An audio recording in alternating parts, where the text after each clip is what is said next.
હોળી એટલે આદિવાસીઓનો મુખ્ય તહેવાર।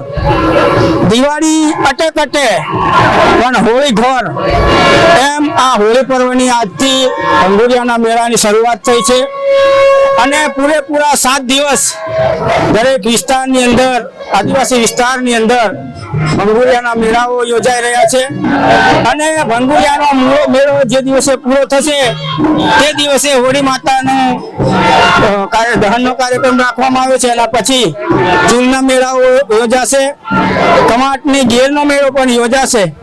આમ આ છેલ્લા 15 દિવસ આદિવાસીઓ માટે મુખ્ય તહેવાર। આદિવાસી દુનિયાના કોઈ પણ ખૂણામાં ગયો હોય પણ એ હોળીને તહેવાર મનાવવા માટે પોતાના વિસ્તારમાં આવી જાય છે અને હોળીની અંદર એ પોતે ધામધૂમથી પૂરેપૂરા સપ્તાહ અને પખવાડિયું મનાવી રહ્યો છે। ત્યારે આ હોળી પર્વની સમગ્ર દેશવાસીઓને હું ખૂબ ખૂબ શુભેચ્છા પાઠવું છું।